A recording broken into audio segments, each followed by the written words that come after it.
This is Steve Ray with Owl's Nest Barbecue, and you're listening to the Barbecue Central Show with Greg Rempe. Can you believe it?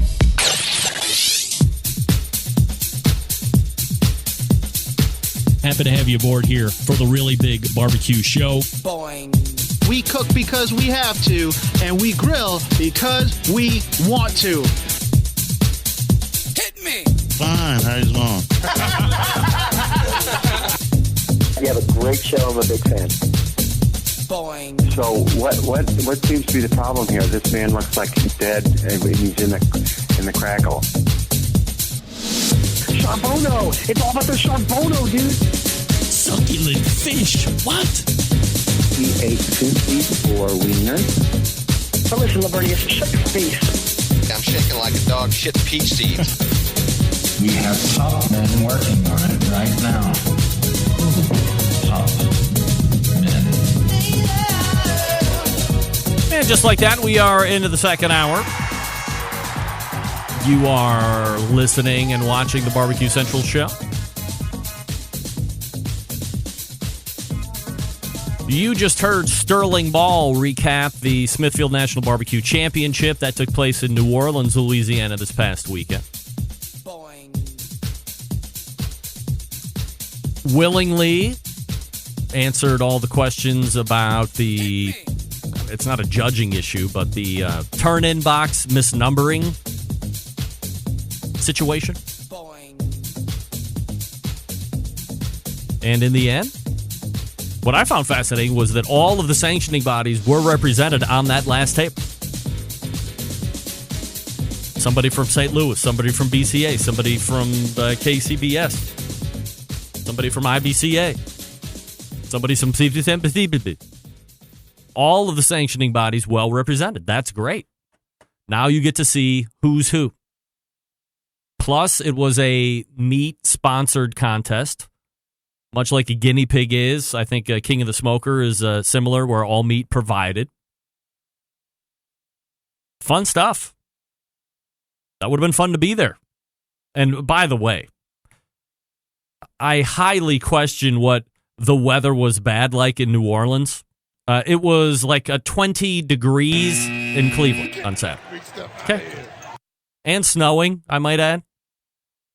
So let's take this whole it was terrible weather thing into account and make sure that we're all on the same level here.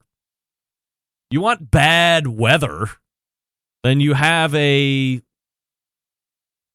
barbecue contest at Burke Lakefront Airport right outside of downtown Cleveland in November, middle of November. That's what you want. You want bad weather. Guarantee it. 20 degrees, might add. I mean, forget about that. All right, still to come on this show, Kevin Coleman from Weber Grills. We're going to be talking about the smoke fire. So stay tuned for that. You can follow me socially at BBQ Central Show on Instagram and Twitter, /BBQ Central Show on Facebook. This portion of the show is being brought to you by Fireboard. You can monitor up to 6 different temperatures simultaneously. You can connect to Wi-Fi for cloud-based monitoring or connect via Bluetooth. And if you have the Alexa or Google Assistant in your home, you're in luck because fully integrated with both is Fireboard. You can find out more by visiting fireboard.com or call 816-945-2232. Let me tell you, a great gift idea for somebody that's looking for some kind of a remote thermometer, but B, that can connect to your local area network and does graphing and has an app and everything that you can see on your phone. All, so fun. And really good. 6 ports. Come on, fireboard.com. Get it. Coming up this Friday on the best moments of the Barbecue Central show in 10 minutes or less, episode 99, taking you back to November 17th, 2015. And of course, it is going to be additionally heavily laden with Thanksgiving best of stuff. The guy that just showed up in the first segment of the first hour, Stephen Reichlin, is on the best of show in the first part. After Stephen, my mom, Connie Rempe, stopped by the show back in 2015. We also talked a bunch of Thanksgiving stuff as well. I don't recall specifically if we were talking about like leading into it or if we had talked about a like past. But there was one specific Thanksgiving where there were leftover where there was leftover stuffing and leftover mashed potatoes, and we made deep-fried stuffing balls and deep-fried mashed potato balls as well, like the next day. Those were delicious. So you have to make sure that you're subscribed to the podcast in order to get the best of show. If you're not subscribed to the podcast and you're not visiting the website every day, then you have missed what will be the first 99 episodes, and John already has many more in the bag, so we will be continuing until further notice into 2020, easily, I might add. But again, in order to get the best of show, you have to be subscribed to the Barbecue Central Show podcast. Now, I had teased this last week. This is from vegnews.com. Florida barbecue chain has debuted vegan Beyond Meat burnt ends. That happened on November 4th. Barbecue chain Four Rivers Smokehouse introduced vegan Beyond burnt ends at all 6 of these Central Florida locations. The menu now features Beyond Meat's vegan beef that is double smoked and slow roasted in the same way that the restaurant prepares its animal-based barbecue meat. Important to create something that looked, smelled, and tasted like meat-based cousin, Four Rivers founder CEO John Rivers told the Orlando Sentinel. We tested jackfruit pulled pork, black bean burgers, vegan sausages. However, none were necessarily unique. In the end, we chose burnt ends due to its popularity on the menu and because it's something we've not seen offered as a plant-based option. So, if you are just dying to get your hands on some Beyond Meat vegan burnt ends, you need to go to Four Rivers in Florida. 4 different locations, or 5 or 6, or whatever it was. You know who's not serving that? Dr. Barbecue. Not serving vegan burnt ends, at least not yet. We got to get right back on this video. There's a whole other video that I still am trying to get to that'll be now 3 weeks from now. It's just great. It has nothing to do with barbecue. Nothing to do with barbecue. Kevin Coleman coming up out of the break. Can we please talk about the BBQ Guru? I hope so, because the BBQ Guru is believing that outdoor cooking should be easy and fun, because it can be. They have automatic pit temperature control devices for your pleasure. Kettle cookers, bullet-style cookers, offset smokers, everything in between. A whole bunch of different tech to choose from as well. The Monolith is a ceramic cooker that the BBQ Guru sells. That has a built-in power draft fan already. Comes with it. So, if you have a BBQ Guru controller, all you have to do is hook it up to this fan and away you go. Easily choose your cooking time, temp, let the Monolith do the work of a sous chef or a barbecue pitmaster. With minimal effort, you now have oven-like precision at the grill. You can serve the tastiest, juiciest meals each and every time. BBQGuru.com or call 800-288-GURU. BBQ Guru continues to be a breakthrough in barbecue technology. Kevin Coleman out of the break. Stick around. We'll be right back.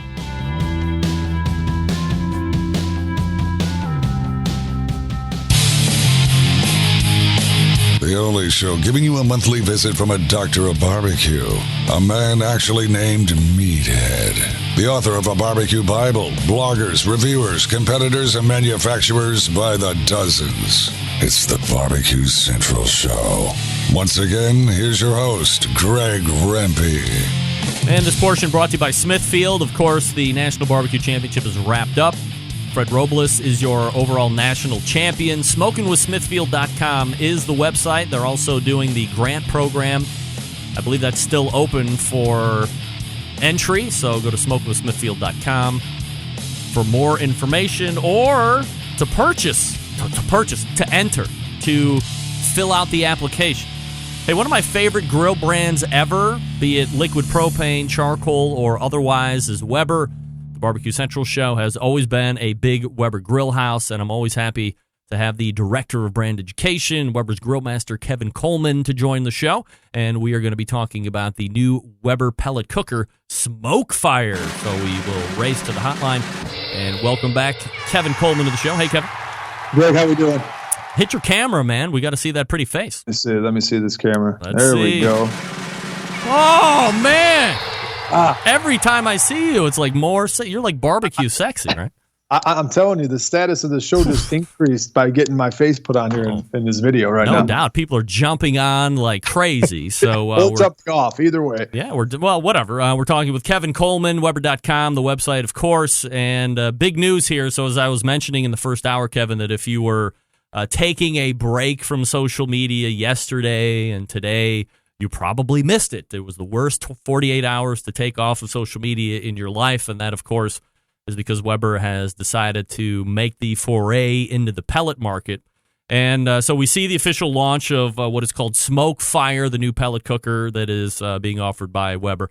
And I remember asking you about a pellet cooker from Weber the last time you were on the show. And you didn't shoot it down, but you also didn't make it sound like it might be something that was going to be happening over the next 12 to 14 months. So let's back out of it just from a high level here and talk about development time and how long this has been in the hopper, that's bad pun. But how long it's been in the planning stages of Weber's mind and then finally realizing the release here yesterday. Well, I mean, it's actually, the ironic part is when we talked about it last time, I actually had one of the prototypes in my backyard. So it's probably why I was being a little elusive about it, because I didn't want to necessarily hint that I had it back there, but it's something we've been looking at for a long time. And I think just like all the major product launches we've had over the time at Weber, we consistently look at the marketplace trying to make a better cooker for people in their backyards. And the amount of time and energy that we put into this grill has been probably secondary to what we've done to other things. Mm-hmm. And we've definitely taken a lot of the, let's say, shortcomings of the pellet industry and revolutionize it with the things that we've put in ours. So it's a fantastic cooker. I'm sure you've seen AmazingRibs.com has written a pretty good review on it, and we're pretty happy with it. Obviously, I'm not breaking any news to you here, Kevin. Pellet cookers at this point, not a new thing. So I don't know if you're able to back out of this or not talk like the company guy here, but I mean, in your estimation, is Weber a little late to the party here on this?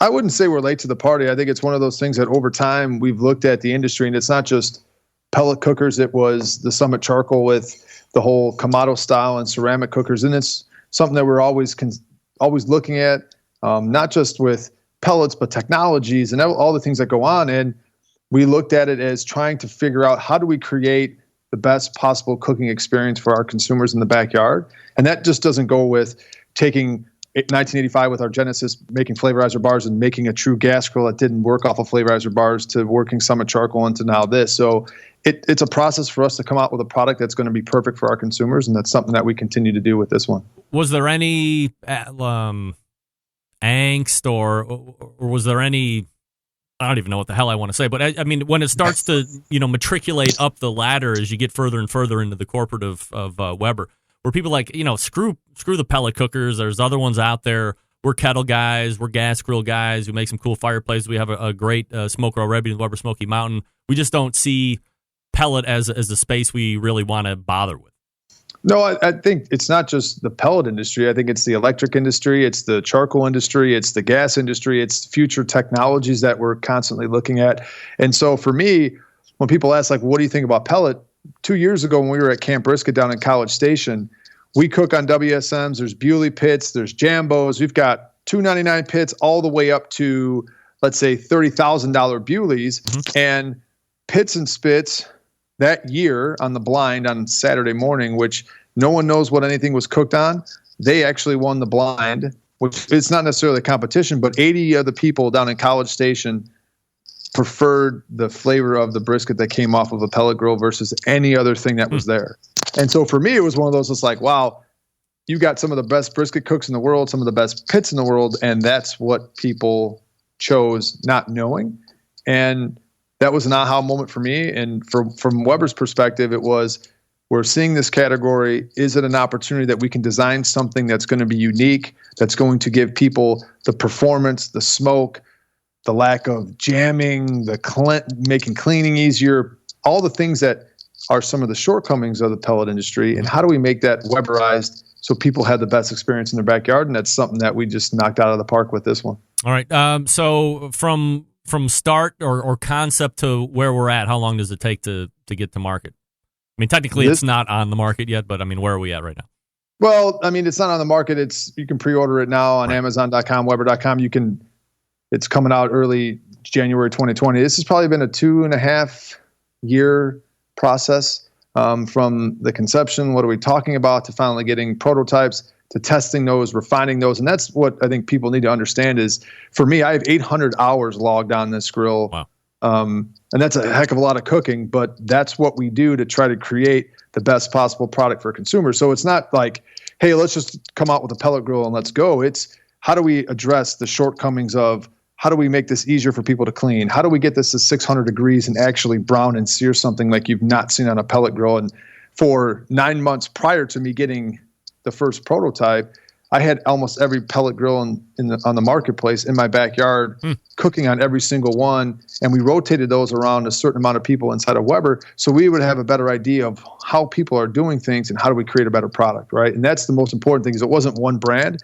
It was a bunch of working knowledge of how do we figure out how to make this better for people and give them the performance and the ease of clean and all the other things that make the pellet industry a pretty fun place to cook in. So when you're doing that market research or when you're getting, I would imagine you're picking brains of folks. Maybe there's questionnaires sent out to your best customer. However you guys are achieving your statistical and market data. Do you take like the 10 most answered things or the 10 most common repeated things and decide that that's how you're going to attack with this new pellet cooker and you're going to fix those items? Or how do you put what is, as you were saying, what's lacking currently into Weberizing the issue? Well, I think it's prioritizing the categories of things, right? And that's something that we did back again with the Genesis coming out with flavorizer bars versus having Lava Rock. It's understanding what are those 4 or 5 main pivot points or pain points and figuring out how do we Weberize that to where we have grease management, which is something you find in all of our grills. How do we have temperature control? How do we have ease? How do we have evenness of cook? How do we have temperatures that can go 225 all the way up to 600 degrees in a fast and quick amount of time that doesn't take a long time? So those are some of the core competencies we have as a business, but it has to be relatable to the consumer end. It has to have something that has performance. It has to have something that gives it that Weber flavor, that Weber ease of use that people have known for over 60 years in the marketplace. And it's just one of those things. This will revolutionize the pellet industry, and it's going to be a fantastic product for people to have in their backyards. We're talking with Kevin Coleman. You can go to Weber.com and check out some pictures and read up on all the information there. For the folks that are listening on podcast, Kevin, can you paint us a mental picture of what SmokeFire looks like to the best of your ability and how the main componentry is set up? I would, if visually it's a drum type of a pellet grill, has the same type of look and feel. The first time I saw it, I was with my daughter who was 6 at the time, and she was like, "Daddy, that is beautiful." And if you don't believe me, I actually have a video of her walking through it, and she's like, "Daddy, this is a pretty good grill." It's like a 30-second infomercial. And I'm like, "Maddie, you are so smart," but has the same type of look and feature of a Genesis, of a Summit, where it has the beautiful chrome down the sides, has the porcelain enameled finish, which helps us move air around the inside, has our traditional flavorizer bar system inside, which helps us create an atmosphere where it pushes the grease down into the bottom of the unit, which continues to give us authentically great grilled food. But the flavorizer bars create that evenness of heat across the cooking grates, which is something that no matter if you put a steak on one side or another, you're getting that beautiful sear mark. So it's packed with a heck of a lot of power and a heck of a lot of performance that people really haven't seen in a pellet grill. So as we start to break this particular cooker down, you had mentioned a small handful of things that are kind of different. One of the things that I saw that was a little out of the ordinary compared to some of the other cookers is the would we call it an inverted auger system? So you have a short vertical auger system that sits almost directly in the center of the unit, and the hopper is in the back, which the hopper is about 22 pounds of fuel, which is pretty nice. So you can fit over a 20-pound bag of pellets in the back. But because it's a short vertical down into the hot pot, you have an opportunity for the grill to heat up faster. So instead of us having a longer auger, it's a shorter auger, which allows us to get up to 600 degrees in about 10 to 15 minutes, which is something you haven't seen anywhere else. It also allows for us to have less problems with jamming. I've cooked over 800 hours on mine, and I've not had one jam, which is a pretty impressive thing. So I'm not saying that you won't have any jams, but I'm saying the chances of that happening are slim and none. The back flashes, you're not going to see because of the way that the grill is set up. And the other great thing about it is normally with pellets, you see a lot of ash moving around the inside. Because of the way that we've designed it, the ash goes down into a grease management system that you basically pull out. So the grease and the ash go down into a bottom disposable tray. All that stuff gets thrown out in the garbage, and away you're ready to go. So forget your shop bags, forget all the other things. The way to clean this is absolutely easy, and most importantly, the performance is where it's at. So really, you only have to pull this tray out that you're talking about to clean it? I don't have to take my crappy vacuum and pull all the guts out and go after it? Well, I would say this. You might see a little bit of grease and ash that happens over time. There's a scraper that's included that you can drop into it, but that's about 2 minutes of cleaning, if that. But yeah, you're not going to have to use the shop vac. You're not going to have to use the cheap vacuum cleaner. All the ash, the majority of it gets pushed down into that grease management system that you've seen on our gas grills and partly on our charcoal grills. So that's definitely one of the game changers, because I'm not I like to cook. I don't necessarily like to clean. And I mean, it's just me. We're recommending every 20 to 30 hours that you clean out the grill, which I don't think you're really going to have to do that, but it's pretty awesome. All right. So let me ask you, it's 22-pound pellet hopper. I think typically you find, 15 to 20 pounds in a lot of the other competing models. So if I set it for 225 to 250, I load it with 22 pounds of pellets. You have, and I know it's like above sea level or what's the temperature outside and all that crap, but do you have a general idea if it's fully loaded down, running into that barbecue temperature, what time? Fully loaded at if you're at 250 degrees, it's going to give you an hour per pound. An hour per pound. All right. So I mean, definitely something you can load it up overnight, and then you got plenty to get you through the overnight hours, and away you go. Yeah, I mean, the other great thing about it is it has the Weber Connect built into it. So we've figured out a technology that you're going to be able to use Wi-Fi and Bluetooth on it, depending on the size of your house. But more importantly, we've tested over 600 different cuts, sizes, and anything else that you could cook. So we can actually give you an ETA program logged into it. So we're going to be able to tell you that if you put something like a brisket on now, it'll track and tell you that it's going to be done in 10 hours, going to be done in 12 hours, very similar to a car app where it's telling you your destination, this is when you're going to hit it. Sure. And the other cool thing about that too is we figured out carryover temperatures. So now if you want a steak that's done at 115 or 120, we'll tell you to take that off at 105 or 106, because we've found out that the carryover temperature with certain cuts and certain things is anywhere between 13 to 17 degrees. So, I mean, are you going to have to put in more information on whatever it is you're cooking in order to achieve the perfect results of all that stuff, or no? It's not actually adding more information. It's going to be, you pick your cut, you pick what you're cooking, grill set up, sets the grill up, tells you when to flip something, tells you when to take it off, tells you when to rest, and you're ready to go. So it basically, from anything you're going to prep, even down to the point where there's tips and tricks on how to slice things correctly, everything is included into the app that you run off of your phone. So it's a pretty robust cooking system that we developed also inside the smoke fire. Now, one of the other things that you had mentioned, and just from looking at it online, since I wasn't able to make it out to Chicago, unfortunately, one of the big departures that I saw is the deletion of, what I call the cookie tray or the grease tray deflector shield. You go with the flavorizer bars. Why is it a good thing to do that? I mean, depending on your grill, for us, the best way to do it, it's something that we started back in 1985, but we want to channel grease away from the actual grill, because you're not going to get authentically flavored food by having a plate inside there, because the drippings of your salmon that won't burn off because the grill doesn't get hot enough, at least with a lot of the research that we've done, is going to sit inside of your grill. So you're not going to get that authentically flavored food. What we want to do is have that grease hit down on the flavorizer bar, send that beautiful smoke flavor back up, but channel the grease out of the grill.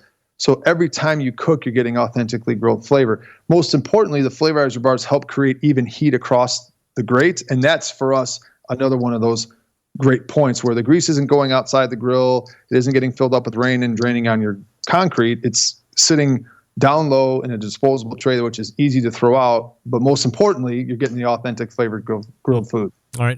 Now, are the flavorizer bars just the standard ones that you would find on the grill? Or are they made out of any special material or thicker?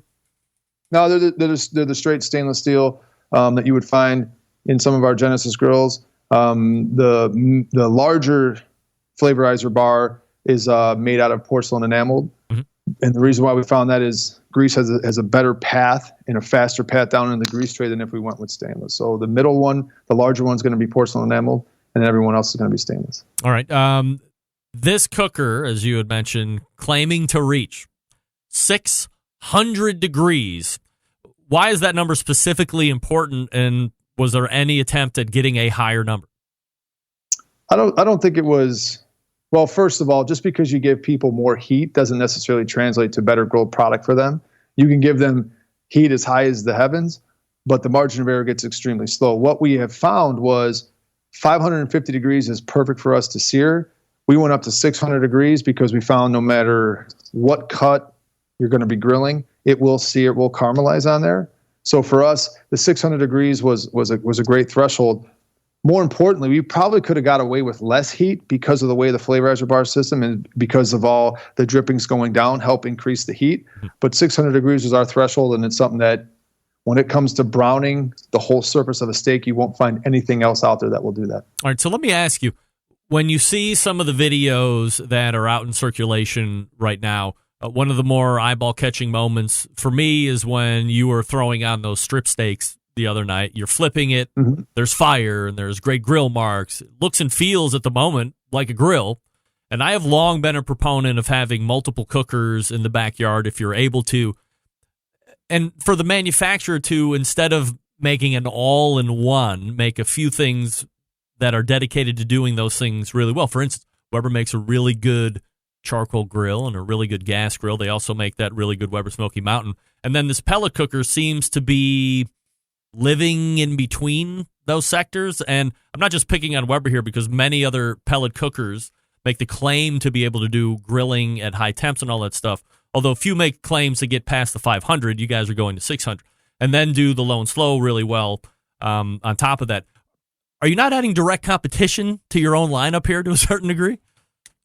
I don't think you're directly adding competition to your lineup. I think you're appealing to a broader base of people that want to grill, that want a little more simplicity out of cooking. And gas can be somewhat intimidating. Charcoal can be somewhat intimidating, depending on your grill. And what we found is people like the ease of use with a pellet grill, although there's a lot of shortcomings that come with that. The jamming, the grease management, the vacuums, all the issues that make it a little bit more difficult for people when they buy it, thinking they're getting into like, man, this is going to make my life easier, and it really makes their life harder. We took all that great information, turned it into a great cooker that complements the Weber lineup. And that's the most important thing for us, is it's not something that's going to compete against the Summit, because people that love gas are going to go gas, people that love charcoal are going to go charcoal. But this complements all those areas with the same type of heat performance of going up to 600 degrees in 10 to 15 minutes like you would a gas grill, going down to 225 to 250 to smoke something. So you have a really versatile cooker. Now you can do the same thing on a gas grill. I can cook great brisket using wood that I've stunned 22 out of 23 people thinking something was cooked on gas or something that was cooked on charcoal that was cooked on gas. But more importantly, it has the same look, feel, flavor that a Weber has, and most importantly, delivers that to a consumer. Kevin, can I hold you over for partially next segment? I got a couple other questions I want to ask you. No problem. All right. We are talking with Kevin Coleman here on the show from Weber, and we're talking the Smokefire, just released. Check out Kevin's social media as well. So you can, if you haven't seen it yet, you can see it in person with the videos. Also, some of the other influencers were there. Robin Lindars was there, typically on the show on the third Tuesday of the month. So if you follow her, go to her stories, you can check out what she did. Let me talk to you quickly about Southside Market and Barbecue. Established in 1882, Southside Market is the oldest barbecue joint in Texas. They've been owned and operated by the same family for 3 generations, offering premium Central Texas barbecue products, slow smoked over real wood, shipping, distributing, manufacturing sausages for companies across the U.S., from food trucks to multi-chain restaurants. Southside Sausage can be on your menu, too. All meats processed in that on-site USDA-inspected facility. Trusted partner with a focus on quality and authenticity. Wholesale options are available, shipping nationwide via the FedEx. You can also get it through food service distribution channels like Sysco, U.S. Foods, and Martin Foods. Co-packaging capable, from research and development to package completion. They can follow your recipes or help you develop something brand new from scratch. They also have private label opportunities available as well. Visit SouthsideMarket.com for more information, and you can get 10% off your quarter order when you visit SouthsideMarket.com. 10% off. Code BBQ Central, BBQ CENTRAL, all lowercase, all one word, BBQ Central. 10% off your online order at SouthsideMarket.com. The first time, and the next time, and the next time after that. Pretty cool rubs out there, too. I just got a pack of those in the mail. We are back with Kevin Coleman from Weber. More Smoke Fire talk. Stick around. We'll be right back.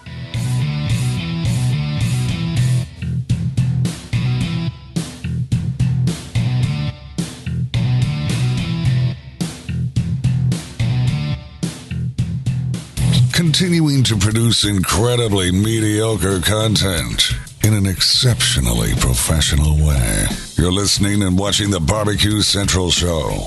Once again, here's your host, Greg Rempe. All right, welcome back. This portion of the show being brought to you by The Smoke Sheet, free weekly newsletter that keeps you in the know on everything happening in the barbecue world, including top news, events, recipes, and more. Started by Ryan Cooper and Sean Ludwig, both of them traveling around the country to find the best barbecue news, then report on it. You can sign up at bbqnewsletter.com, a great all-in-one resource covering the live fire industry. By the way, special shout-out and quick recovery to Ryan Cooper.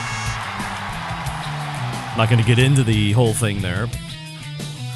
Stricken with life-threatening stuff, so hopefully he is well on the mend, and he'll be back around soon. In the meantime, we're talking with Kevin Coleman from Weber about the smoke fire. All right, Kevin, so let me get back to some of these other questions that I have. Let's talk tech on this grill. Is there a pressure that I have a whole situation? You know what? I have a whole problem with tech on these freaking pellet cookers, okay? But we'll leave that off to the side. Is there pressure that Weber feels from the consumer that there has to be this kind of tech and there has to be that kind of tech in order to be a viable pellet cooker in this market right now? No, there wasn't pressure to have tech to really truly be built into it the way that we built in this tech. I think there's always, because the iGrill was so big for us and having Bluetooth technology that could tell your phone when things were cooking and the adjustments, that was such a huge thing for consumers that we were like, well, how do we make that better? And so by making the connection between how food cooks over time and giving people a higher rate of success, we're hoping that's going to create an atmosphere where they want to cook more. So it wasn't like, yeah, we need to have technology. It's like an arms race. It was, can we have technology and deliver something to consumers that they'll actually want and use and help them create better barbecue? And that's part of giving them the best pellet cooker on the market, but then also giving them the best technology that's going to help them succeed, that makes them come back and grill even more. I mean, is there any way to track how many end users ultimately use their phone interface with the grill or the internal meat probes or, all this other stuff? I have zero, by the way, empirical evidence to support what I'm about to say, but I think 75% of people that have cookers that have some kind of Wi-Fi or some kind of tech on really believed in the beginning that this shit had to have it, otherwise they weren't going to consider it. They buy it and they don't use it. The pellet cooker, in essence, is so easy to use as long as pellets are in it. Unless you bought a tremendous piece of crap that you have to babysit all the time, you should keep it full of pellets, set the temperature, and then go back and check it every once in a while. I just don't get it. Well, I think part of it is, can you design technology that's actually helping the user, which is from all the data collection that we've had, from understanding how meat cooks over time, helping people understand when they flip, helping people understand when food's done, giving them an ETA. So here's your best case scenario, right? I'm cooking a Thanksgiving turkey. I'm going to put it on. How do I know when it's done? Yeah. It's going to give you the ETA when it's done. More importantly, if you want to speed up that process because, hey, this thing is going to take an extra hour or maybe an extra 45 minutes, can I bump the temperature up and get it off faster? You can do that. So it's more of, can we give you the technology that's going to help you succeed and also make it easier for you to create a great grilled meal, because that's some of the shortcomings that we found. So I think when you look at technology, is it going to deliver on that? I know it is, because I'm one of the people that spent over 600 tests logging data and finding data that is helping create better grilled food. And so you could say way back in the day, even some of the hands-on stuff inside of cars, do you really use the stuff? Not really. But what we have found is places like Fireboard, places like Flame Boss, that actually have this technology that's making it easier for people to keep consistent temperatures, log things, create more consistent food that they take off of it. This Weber Connect is going to allow you to do that, but more importantly, it's going to allow you to do that every single time you cook. Kevin Coleman joining me here on the show. We're talking about smoke fire. Feel free to answer or not answer this, but I'm obligated to ask because your grill has Wi-Fi. Is Weber afraid being taken to court by Traeger for Wi-Fi tech that is in the smoke fire? I'm not really familiar with all the lawsuits that Traeger's under in the industry. I can just tell you that from a Wi-Fi and control standpoint, it's one of the best that you're going to find out there, and people are going to really enjoy it. How many models are there to choose from? There's going to be 2 models, a 24-inch and a 36-inch. All right. And then you said like January, people will actually be taking physical delivery of these? We are going to be shipping, which is another great point. We're going to be manufacturing and assembling these here in Huntley, Illinois, which is fantastic for the Weber brand. Should be shipping early January. And if you continue to be nice, Greg, you might find one in your backyard. Oh, great. So you can actually see it get to 600 degrees. You know I'm screwed now, right? I'm totally screwed if I'm going to be. Let me ask you, what does manufactured in the States mean? Like, is that like 100% from every nut, bolt, blah, blah, blah? Or, I mean, are there some offshore parts that are going to be trucked in and they are going to be put together here in the States? They're going to be put together and assembled. So there's going to be globally sourced parts. So we source parts from the best manufacturers around the world. And great for us is we have such great relationships with so many of those that we're able to find the best quality products. Those all get shipped in. It goes through the manufacturing process here, gets assembled here, and then is going to be shipped out of our Huntley distribution center here in Illinois. All right. Price points. So price points, the 24 MSRP is going to be $11.49. The 36 is going to be $13.99.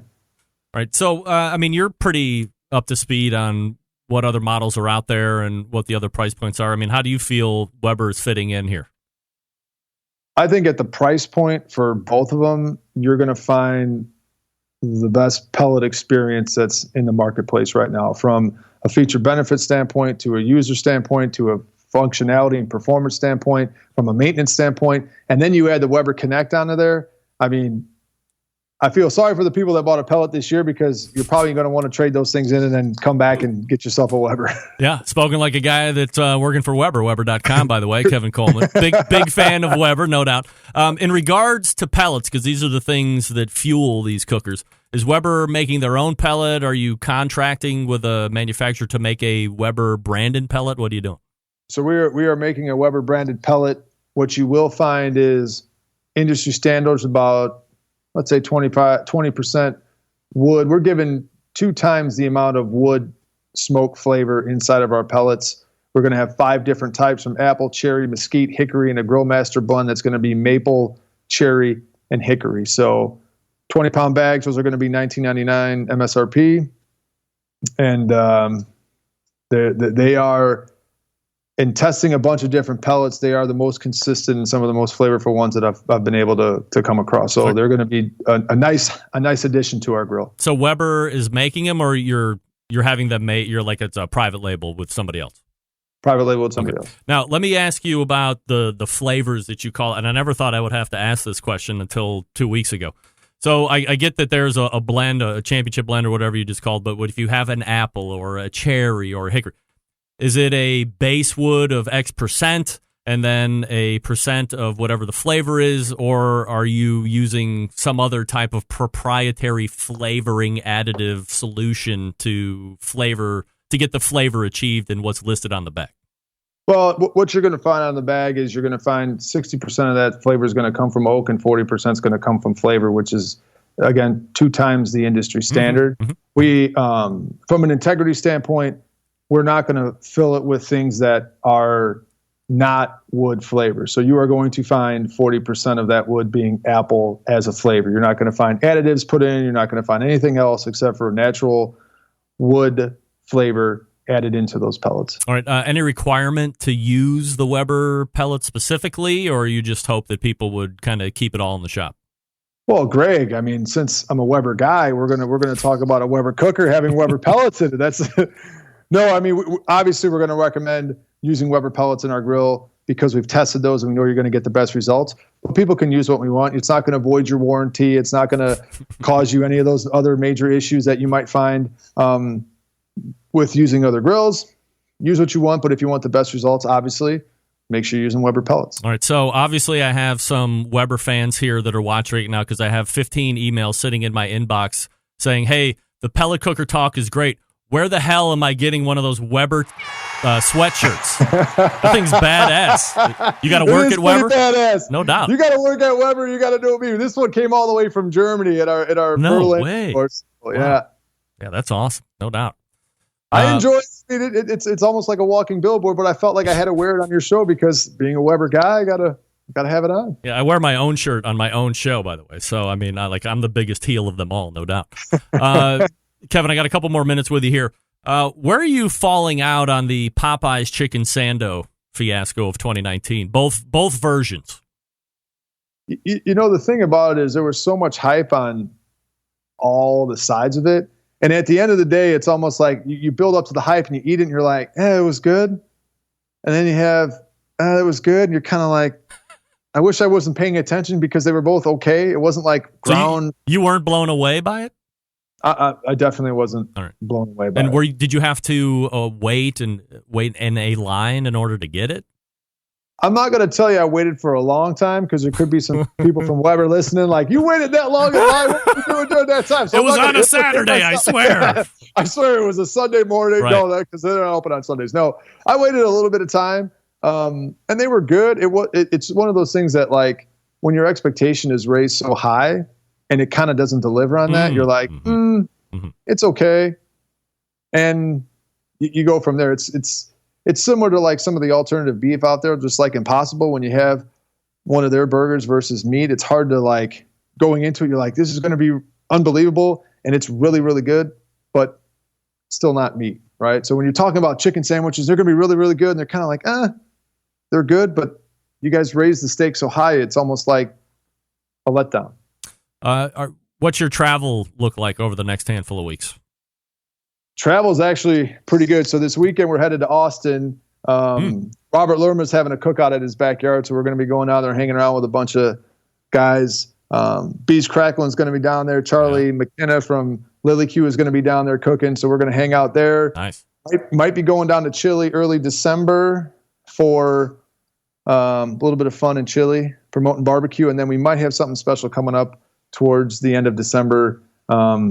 Possibly down at the Peach Bowl, so we'll see. All right, we'll see what's going on there. This is Kevin Coleman. You can check out the website, Weber.com. What's your social media handles there, Kevin? So social media is on Facebook, it's Weber Grill Master Kevin Coleman. On Instagram, it's just Kevin_Coleman. All right, Kevin_Coleman. So if you're not giving him a follow, go ahead and do that now. Kevin, always appreciate the extended time that you give to the show, especially here tonight as we talk smoke fire. And, from all accounts, it is a revered piece right out of the gate. So we'll see how it tracks, and we'll have you back on to see how that does here in like a handful of months. Well, we're hoping that we can get you one, Greg. And you know what? I'm so happy to hear Brian Bracewell and the Southside family are advertisers for your show. It's one of the best butcher shops. His jalapeno cheddar sausage is the best sausage I've ever had in Texas. He's I think they're the fifth generation, the oldest butcher shop and barbecue shop in Texas. Yeah. One of the best ambassadors to barbecue that you're going to find. One of the most humblest, coolest dudes out there. So I'm happy to hear that they're with your show, and he's one of the best that's out there. So congratulations on that. All right, thanks, Kevin. Always appreciate the time. We'll talk to you soon. All right, we'll talk to you soon, Greg. Thanks. All right, there he is, Kevin Coleman. He's a world record holder too.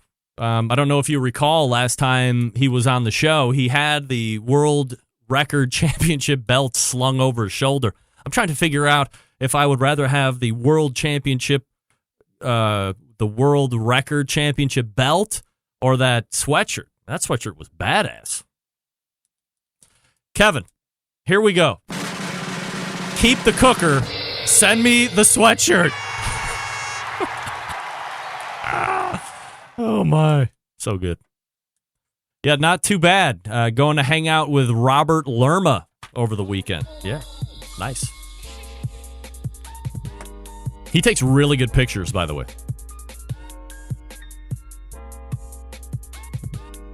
Weber.com if you want to check it out. Check out Weber's social media. You can see that smoke fire cooking. There couldn't possibly be a more difficult transition to make, but hey, we love to do it. I'm going to talk to you about Green Mountain Grills. That's right.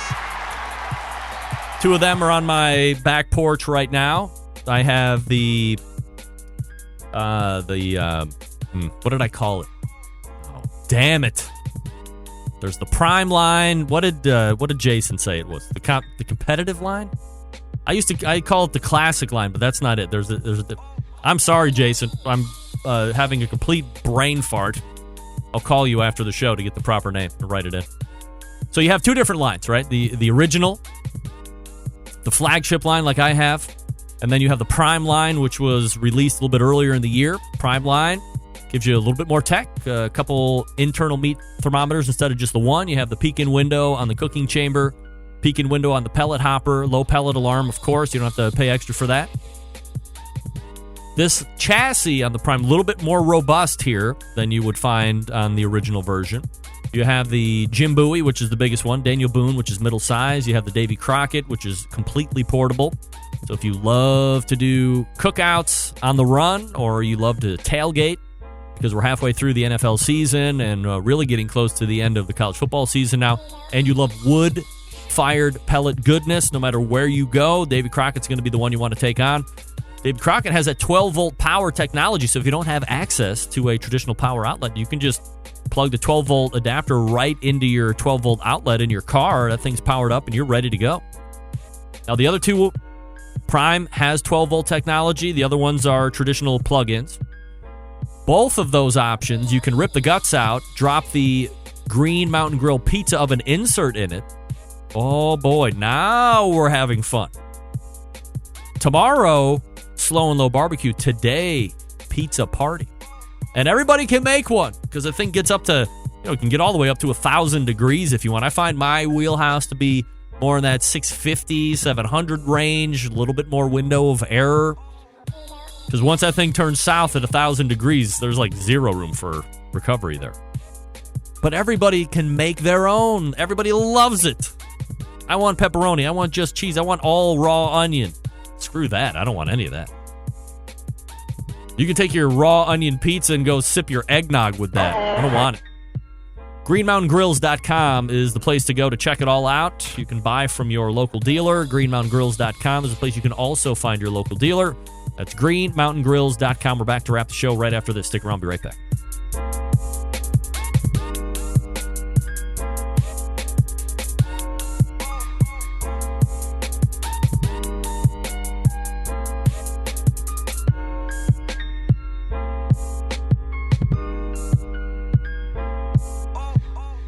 Whole packers, full racks, legs and thighs, injecting butts. If you've never heard this before, you might think you found the best XXX show ever.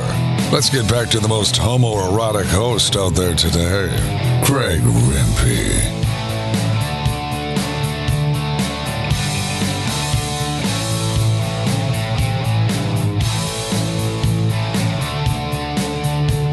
All right, we thank Kevin Coleman again for joining me on the show. The past 2 segments talking about the new pellet cooker. You know, I was interested to hear if, I don't know, like you have a company the size of Weber and you think, do they ever want to be ahead of trend? And then you see where they're coming into the pellet market. I mean, you know, the Traeger pellet or patent well expired, a whole bunch of other manufacturers coming in. And what it appears to be like they've just laid out, taken it all in. seeing what other people are liking, seeing what other people aren't liking, and then, as Kevin said, tried to make it more appealing to and fix some of the things that people aren't digging about the pellet experience. And I was totally anti-pellet for the longest time. Then I got it was a Gorilla cooker. That was the first pellet cooker I ever had, and I just donated that to somebody up the street who was loving it now. And that was an original Gorilla, by the way, an OG. And then I got a couple Green Mountain grills, and then I got a Traeger, and every experience that I've had with a pellet cooker, by and large, has been ease of use, great product, easy to manage, make sure it's full of pellets. I mean, I'm a total convert. I would absolutely have at least one pellet cooker in my arsenal going forward all the time. And yes, if I had to pay for it, I would pay for it. There wasn't a bigger hater, not vocally, but I was just not a part of it. Thought it was cheating and all that other crap. And I'm coming around. I'm not saying that it's not easy to use one of those, but I do know fire management. I can run a Lang all day long and burn sticks. I can run a Weber Smoky Mountain for 24 hours straight. Not have to. I know all that stuff. I can do the fire management stuff. If I want to run a pellet cooker, yeah, I'll run a pellet cooker. Why not? I can do that. I got plenty. Let's recap it. All the way back in the first hour, Steven Reichlin and I barbed about Thanksgiving and other things. Great information there. So if you're wondering what you should be doing for Thanksgiving, or you have the traditional questions, go back and get the pod. It'll be released here in a few short mementos. Thursdays will be the release of the second hour best of on Friday. After Steven Reichlin, we talked with Sterling Ball from Big Poppa Smokers and the Smithfield's National Barbecue Championship. Congratulations to Fred Robles for being the inaugural world champion. Or national champion, I guess I should say. And then the second hour, Kevin Coleman from Weber Grills, Weber.com. You can go there to check out the new Smoke Fire and see if that's something you might get into. That's the new pellet cooker. How about that? Yeah, they're in. Weber now officially into the into the pellet cooker market. Does it interest you? Hit me up, Greg at thebbqcentralshow.com. September 11th, 2001. I will never forget. Till next Tuesday at 9 p.m. Eastern Standard Time. This is your program host and proud U.S. American, Greg Rempe. Good night now.